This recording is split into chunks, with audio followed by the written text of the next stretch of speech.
the ongoing project of spending 800 man-hours on a gun that's worth $80 or something. You can see the repair. That line, this is a whole new piece of wood right here. This, sorry, see, my cat doesn't want me to film, so he's gonna make sure that I can't focus the camera on anything because he's gonna move my arm all over the place, right? Right, buddy? Huh? Alright, so anyway, you can see the piece, this right here. That's the new piece of wood. It's pretty obvious, you know, you can see it obviously. Slightly darker. Now this is, just so you know, this is right here. You're not really going to see that, you know. I mean, I guess you are if you're looking for it. Once this thing is stained, you won't be able to see it really. See? Shape is good. The grain actually matches up pretty well. Oh, hello, Dolce. Anyway, what we're going to do now, this is sanded down to 150 grit right now. Okay, the whole stock. Took out all the other imperfections as best I could. I don't want to go too deep. I'm not worried about absolute perfection. What you have to do when you're trying to do a really good finish using an oil, like a rubbed in oil finish. See, this feels smooth right now. Okay. But what you have to do to make it really smooth is raise the grain and then sand that off. I'm not sure I'm going to be able to show you this very well. I've just got some water, a cotton towel here. We're just going to get this wet. This is just, we're just putting water on the wood. Okay. See? Water and wood. And we've got a heat gun.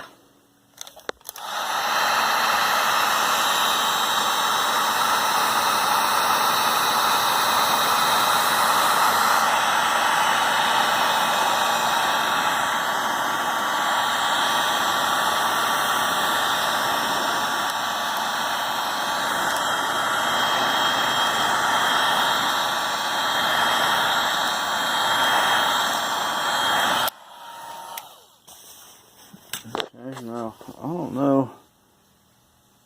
I guess I can't really take a picture of it. Might be able to.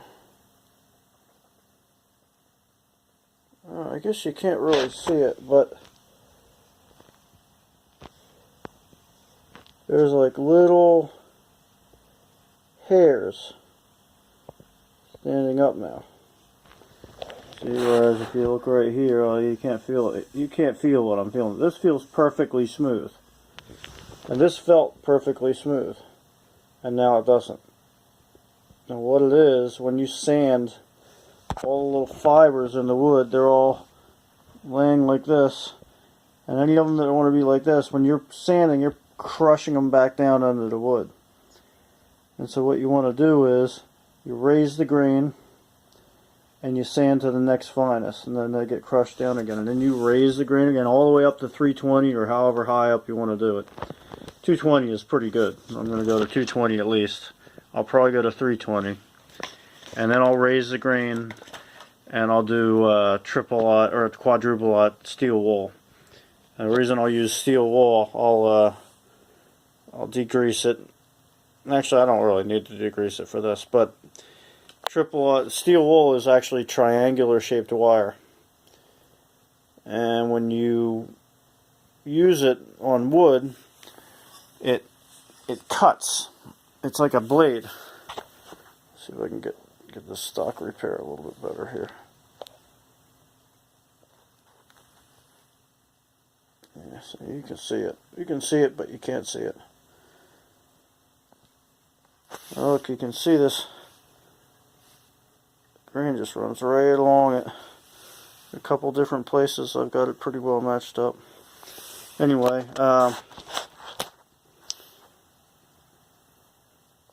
we'll raise the grain and basically burnish the wood, and it'll give it a slight polish, but it'll also cut all of the hairs flush so that when you seal the stock, it won't raise anything up, because as you put sealer on the stock, what'll happen is the grain will get saturated and it'll rise up just like it just did with the water, and you don't want that to happen.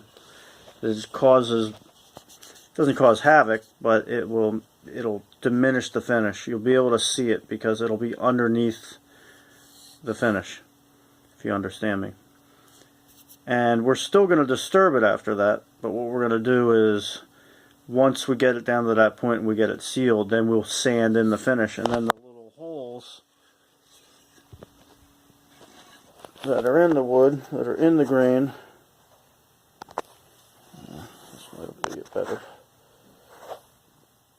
The little holes in between the grain, they'll get filled in with finish and sanding, it's sandings from the wood. And we'll do that 2-3 times. We'll sand in the finish 4 or 5 times, and that'll fill those. And every time we do it, we'll let it dry for a couple minutes, and then we'll wipe it across this way. You can really feel that the grains rose here, especially like along here, on all the little lines where the wood's, and right here especially. You might even be able to see it there. Yeah, you can see it a little bit. Anyway, that'll fill that in. We'll wipe it across and we'll let it dry. About 12 hours. We'll do about 2 coats a day. I'll do one in the morning before work, and I'll do one when I come home after I walk these animals and feed them and all the other stuff they make me do. And after about 4 or 5 times doing that, then I'll be able to just put 2-3 drops of oil on it and just rub it in. Maybe even, well, probably 2, 3, 4, 5 drops, and then eventually it'll be I'll be doing maybe 3 drops on the whole gun and rubbing that amount of oil over the entire surface. I'll do that 4 to 5 times. Anyway, that's it. That's where we're at right now. There's the repair. Looks pretty good. We'll put a little bit of stain. The stain will darken the wood a little bit extra, but I think it'll look good. You'll still be able to see the grain, and it'll match everything up pretty well. And then this,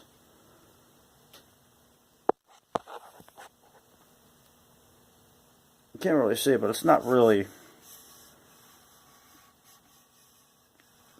checkered. Oh, it's downright wavy. Anyway, what we'll do with that is we'll get the old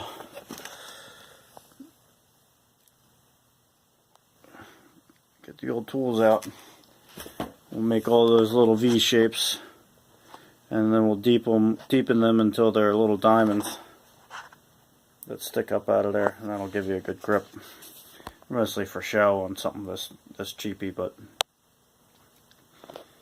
yeah, that's what we're doing. And by we, I mean me. And this one really wants to help, and maybe this one here.